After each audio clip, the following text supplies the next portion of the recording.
நாளைக்கான வீடியோவில் என்ன நடக்குன்னு சொல்லிட்டு பார்க்கலாம். வீடியோக்குள்ளே போகிறதுக்கு முன்னாடி நம்ம சேனலை சப்ஸ்கிரைப் பண்ணிவிட்டு பக்கத்தில் இருக்க லைக் பட்டனை தட்டி விட்டுருங்க. ஃபஸ்ட்டு சீனில் வந்துட்டு புவனேஸ்வரி சம்மந்தம் பண்ணுறதுக்காக தட்டோடு வந்து நிற்கிறாங்க. இங்கே பாரு ரகுராம், எங்கள் வீட்டு பையனுக்கு உங்கள் வீட்டு பொண்ணானா மாயாவை பொண்ணு கேட்டு வந்திருக்கேன் அப்படின்ற மாதிரி சொல்ல எல்லாருமே வந்துட்டு ஷாக் ஆகிடுறாங்க. மாயா வந்துட்டு ஒரு மாதிரி அதிர்ச்சியிலே சீனுவை பார்த்துட்டு இருக்க. சீனுக்கா அங்கே என்னடா இது திடீர்னு மாயாவை கேட்டாங்களே, ஏன் ஆளே கேட்டிங்களாடா அப்படின்ற மாதிரி மறைச்சு நின்று பார்த்துக்கிட்டு இருக்காரு.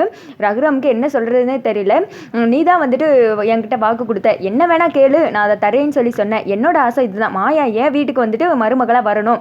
நீ வந்துட்டு கொடுத்த வாக்க மீற மாட்டேன்னு தெரியும். நான் உன்னை கல்யாணம் பண்ணிக்கணும்னு ஆசைப்பட்டேன், அதுதான் நடக்காமல் போயிடுச்சு. இப்போயாவது கொடுத்த வாக்க நீ சரியாக காப்பாற்றுவேன் நம்புறேன் அப்படின்ற மாதிரி சொல்லிட்டு இருக்கேன். ரகுராம் ஜானகி வந்துட்டு அமைதியாகவே நின்றுட்டு இருக்காங்க. ஐயோ இவன் என்ன திடீர்னு மாயாவை பொண்ணு கேட்குறா, மாயாவும் சீனு வேற லவ் பண்ணுறாங்களே அப்படின்ற மாதிரி மனசில் நினச்சிக்கிட்டு இருக்க. ரகுராமை பார்த்து வந்துட்டு புவனேஸ்வரி வந்துட்டு சொல்கிறாங்க, இங்கே பாரு, நீ வந்துட்டு எந்த முடிவும் எடுக்காமல் அமைதியாக இருக்கிறத பார்த்தா எனக்கு என்னமோ சந்தேகமாக இருக்குது. உனக்கு இதில் விருப்பம் இல்லையா அப்படின்னு சொல்லி கேட்டுக்கிட்டு இருக்கேன். கூட்டத்திலேருந்து ஒருத்தர் சொல்கிறாங்க, அவங்க தான் இவ்வளோ தூரம் சொல்லிட்டு இருக்காங்கல்ல, தட்டை வாங்குங்கய்யா அப்படின்ற மாதிரி சொன்னதுமே ரகுராம் வந்துட்டு என்ன பேசுனே தெரியாமல் மாயா வந்துட்டு பார்க்குறாங்க. அப்புறமேட்டு புவனேஸ்வரி சொல்கிறாங்க, சரி உன்னால் இப்போ பதில் சொல்ல முடியலன்னா பரவாயில்ல, நாளைக்கு நான் இதே டயத்துக்கு வரேன், அப்போ வந்துட்டு எல்லாம் முடிவெடுத்து சேர்ந்து ஒரு பதிலை சொல்லுங்கள். இது கல்யாணம் நடக்கிறது மூலயமா நம்ம குடும்பத்துக்குள்ளே இருக்க பல நாள் பிரச்சனை சரியாயிடும், இனிமேல் நம்ம ஒன்றா ஒற்றுமையாக இருக்கலாம் அப்படின்னு சொல்லிட்டு புவனேஸ்வரி அந்த வீட்டை விட்டு கிளம்புறாங்க. என்னங்க முடிவெடுத்திருக்கீங்க அப்படின்ற மாதிரி சொல்ல விறுவிறுன்னு ரகுராம் அவங்கள எல்லாருமே அந்த இடத்த விட்டு கலைஞ்சிடுறாங்க. அடுத்த சைடு சாருவா அவங்க அப்பா எல்லாம் நின்று பேசிட்டு இருக்க மாதிரி காமிச்சிட்டு இருக்காங்க. பச்சாப்பாரு புவனேஸ்வரி, ரகுராம்க்கு ஒரு ஆப்பு எடுத்த பால்லே சிக்ஸரு. நான் கூட அந்த தனத்தை தான் என்னமோ கேட்பான்னு நினச்சிட்டு இருந்தேன், கடைசியில் பார்த்தா மாயாவே கேட்டாலே அப்படின்னு சொல்ல, அப்பா ஒரு வகையில் எனக்கு சந்தோஷம்ப்பா, ஏன் ரூட்டு கிளியர், இப்போ தான் நான் நிம்மதியாக இருக்கேன் அப்படின்னு சொல்லிட்டு சாரு சொல்ல, சரி சரி நாளைக்கு இதுவங்க என்ன முடிவெடுக்காங்கன்னு சொல்லிட்டு பார்க்கலாம், நான் அதை பார்க்குறதுக்கு தான் வெயிட்டிங்கில் இருக்கேன் அப்படின்னு சொல்லிட்டு அவர் சொல்லி இவங்கெல்லாம் நக்கல் பண்ணி சிரிச்சிட்டு இருக்காங்க. இந்த பக்கம் மாயாவும் சீனும் பேசிட்டு இருக்க மாதிரி காமிச்சிட்டு இருக்காங்க. ஐயோ எனக்கு ஒரே டென்ஷனாக இருக்கு, அவங்க என்ன திடீர்னு ஒன்று வந்து பொண்ணு கேட்டாங்க அப்படின்னு சொல்ல, அதான் சீனு எனக்குமே தெரியல, எனக்கே இது பெரிய ஷாக்கிங் தான் அப்படின்றாங்க. அடுத்து வந்துட்டு நீ என்ன முடிவெடுத்திருக்க அப்படின்ற மாதிரி சீனு கேட்க, என்ன முடிவெடுத்திருக்கனா, இதை வந்துட்டு ஒரு பதிலை நீ என்கிட்ட கேட்குற பற்றியா, மூஞ்சி முகரையும் பாரு, எனக்கு வந்துட்டு எப்போவுமே நோ தான், நீ தான் வந்துட்டு உன்னோட லவ்வில் சின்சியரே இல்லாமல் இருக்க, இதெல்லாம் ஒன்னால தான், அன்னைக்கே நீ போய் பெரியப்பா கிட்ட இதெல்லாம் சொல்லியிருந்தா இவ்வளோ தூரம் பிரச்சனை வந்திருக்குமா, நீ தான் இழுத்தடிச்ச, இப்போ பாரு எவ்வளோ பெரிய பிரச்சனையில் வந்து நிற்குதுன்னு, யார் என்கிட்ட பேசினாலும் சரி இந்த கல்யாணத்துக்கு நோனா நோ தான் அப்படின்றாங்க. அப்பாடா இப்போதான் எனக்கு நிம்மதியாக இருக்குது, உன் கையில் தான் எல்லாம் இருக்கு மாயா அப்படின்னு சொல்லிட்டு மாயா கையை பிடிக்க, ஆமாம் இதுக்கு ஒன்றும் குறைச்சல் கிடையாது, லவ்வில் பண்ண வேண்டிய எதையுமே நீ ஒழுங்காக பண்ணலை, இந்த ரொமான்ஸ் மட்டும் உனக்கு வந்துருச்சோ, ஒழுங்கா நீ முதல்ல உன்னோட ப்ராப்ளத்தெல்லாம் சரி பண்ணு அப்படின்னு சொல்ல, எனக்கு எந்த ப்ராப்ளம் அப்படின்ற மாதிரி சீனு கேட்குறாரு. போச்சுடா அதே மறந்துட்டியா, என்னதான் லவ்வும் நீ பண்ணுற லவ், நம்ம ரெண்டு பேருக்கு ஊடலை கரடி மாதிரி அந்த சாரு இருக்கல்ல, அவளை முதல்ல நம்ம லைஃப்பை விட்டு வெளியில் எடுத்து போடு, அப்போ தான் நம்ம ரெண்டு பேரும் வந்துட்டு நல்லபடியாக வாழ முடியும், ஒழுங்காக வந்துட்டு எல்லாருக்கிட்டே உண்மையை சொல்கிற வழிபாரு, அவ்வளோதான், இது எல்லாத்துக்கும் நீ தான் காரணம் அப்படின்னு சொல்லிட்டு இவங்க வந்துட்டு மாறி மாறி சண்டை போட்டுட்டு இருக்காங்க.